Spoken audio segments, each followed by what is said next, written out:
کوئی شریک نہیں ہو سکتا اس کا، اس لیے کہ لفظ واحد اکثر شریک عددی کی نفی میں استعمال کیا جاتا ہے۔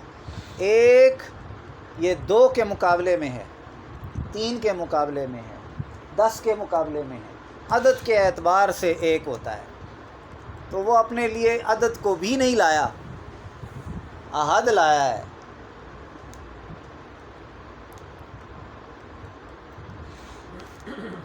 جیسا کہتے ہیں کہ زید ایک واحد انسان ہے،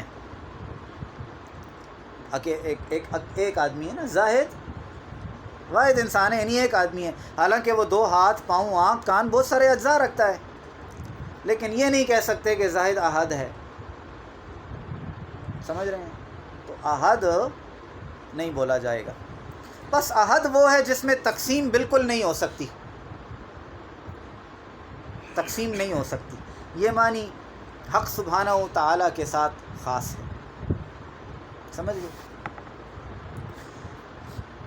تو قل هو اللہ احد، وہ ایسا ہے کہ ہر معاملے میں احد ہے، اکیلا ہے، ذات میں بھی، صفات میں بھی، ٹھیک، اور کوئی چیز اس سے لی نہیں جا سکتی، اس کے کسی معاملے میں کوئی کاٹ کمی نہیں ہو سکتی۔ تو ادھر کہنے کے بعد پھر لفظ اللہ استعمال کیا دوسری بار۔ پہلی بار اللہ کے آگے احد لائے سمجھانے کے لیے کہ اس کی ذات ایسی ہے کہ جس میں تقسیم ممکن نہیں، شریک ممکن نہیں۔ اب لائے اللہ الصمد، لفظ اللہ کو دوبارہ لایا گیا تاکہ اس بات کا اشارہ ہو کہ اس نری بساطت اور احادیت مجردہ کے باوجود اس میں صفات بے حساب ہیں،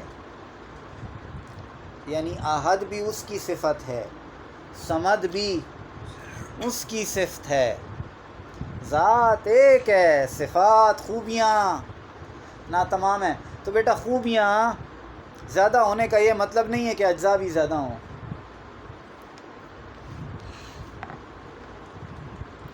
اس لیے کہ صمدیت ان صفات کا تقاضا کرتی ہے۔ اب سمجھیں صمد کا معنی، امام جعفر صادق رضی اللہ تعالیٰ عنہ نے فرمایا کہ صمد کا معنی یہ ہے کہ کسی کا محتاج نہ ہو، اس کو کسی چیز کی حاجت نہ ہو، اس کو کسی کی حاجت، چیز بھی چھوڑو، کسی کی حاجت نہ ہو، کسی کا محتاج نہ ہو، اور سب اس کے محتاج ہوں، یہ صمد ہے۔